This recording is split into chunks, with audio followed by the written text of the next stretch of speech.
En dag i børn og miljø. Først ind i gangen her. Så ind til garderoberne. Der har vi pulten. Ej, prøv at se.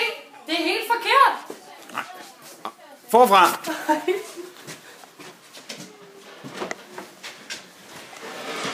Nej.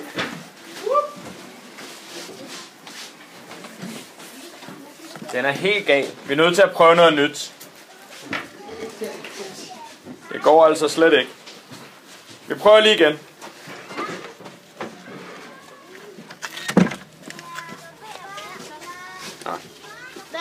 Take 2. En dag i børn og miljø. Ind i garderoben. Sådan der. Nu var det meget hyggeligere at komme ind. Kommer ind til den første legestation her, vores bord. Vi kan lave puslespil, tegne, eller hvad der nu er gang i. Held og lykke. Så kommer vi rundt her. I den anden afdeling her, der har vi fået rigtig mange legestationer. Den første, man ser, det er punktet over i hjørnet her, hvor man kan sidde uforstyrret. Og her har vi Marie, der sidder og passer på dukken. Og herovre i familiekrogen har vi Lars i gang med at lave mad.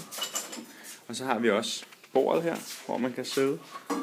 Der kan man godt sidde nogle stykker. Og hvis vi fortsætter rundt, så har vi herovre et biltæppe, der også markerer en legestation.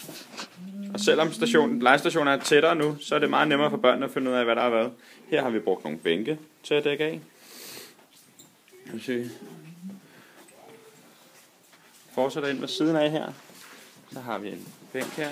Og her er en legetøj stående. Og hernede i hjørnet også en legestation. Her markeret med vores borg. Hvis vi fortsætter herover forbi døren, så er der også et hjørne herover med lidt hylder til legetøj og et bord, man kan sidde ved. Og her har vi så et Lego-bord. Der er gang i lidt af en krig.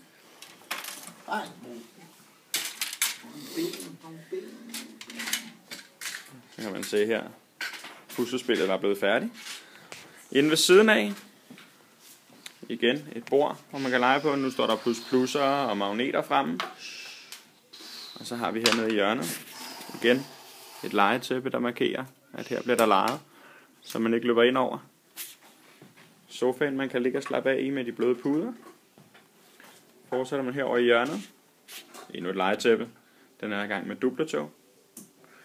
Forbi bordet over til endnu et podie, hvor man kan ligge og slappe af, høre musik eller historie. Og hvis vi så fortsætter ud igennem køkkenet her, hvor der har været lavet mad hele dagen. Så kommer vi ud i gangen, hvor garderoberne jo nu er blevet samlet. Tidligere stod her i det her rum, men nu er rykket herud bagved. Og se, der er gang i påklædningen. Jeg kan ikke få den på, Michael. Driller den lidt, Nicolas? Nej. Der er vist nogen, der skal hjælpe. Jeg tror lige, jeg er nødt til at hjælpe ham med flyverdragten der.